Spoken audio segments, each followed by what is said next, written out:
Hi hello welcome back to my channel. ఈరోజు నేను చేయబోయే recipe idli dosa. Left over ఇడ్లీస్తో ఏం చేయాలో అర్థం కానప్పుడు ఈ రెసిపీ పర్ఫెక్ట్ రెసిపీ. దానికి కావాల్సిన ఇంగ్రీడియంట్స్ చెప్తాను. దీనికి కావాల్సిన ఇడ్లీ లెఫ్ట్ ఓవర్ ఇడ్లీ. ఇది మసాలా ఇడ్లీ.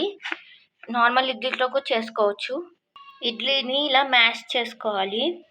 ఇప్పుడు ఇందులో 1 కప్ బియ్యం పిండి వేసుకోవాలి. ఇప్పుడు ఇందులో టేస్ట్కి సరిపడినంత పచ్చిమిర్చి పేస్ట్ వేసుకోవాలి. మీరు కావాలంటే కారం పొడి కూడా వేసుకోవచ్చు, అది మీ చాయిస్. ఇప్పుడు ఇందులో జీలకర్ర అండ్ అల్లం వెల్లుల్లి పేస్ట్, టేస్ట్కి సరిపడినంత సాల్ట్ వేసుకోవాలి. ఇప్పుడు ఇందులో 1 కప్ పెరుగు వేసుకోవాలి. ఇవన్నిటిని మంచిగా మిక్స్ చేసుకోవాలి. ఇది ఇలా దోశ బ్యాటర్లా ప్రిపేర్ చేసుకోవాలి. ఇది ఒక 5-10 మినిట్స్ నానాలి. ఇది ఒక 5-10 మినిట్స్ పక్కకు పెట్టాక ఇందులో ఇప్పుడు ఉల్లిపాయ ముక్కలు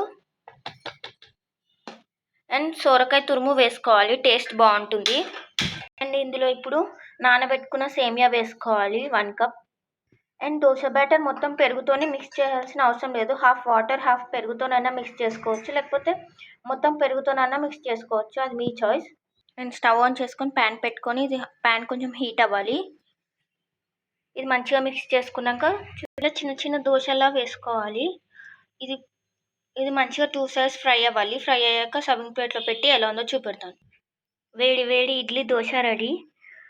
మీకు కనుక ఈ వీడియో నచ్చినట్టయితే please like, share and subscribe to my channel. ఎప్పుడు తినే లెఫ్ట్ ఓవర్ ఇడ్లీస్తో బజ్జీ అలా కన్నా ఒకసారి ఇలా కూడా ట్రై చేయండి, టేస్ట్ చాలా బాగుంటుంది. మీకు కనుక ఈ వీడియో నచ్చితే please like, share and subscribe to my channel.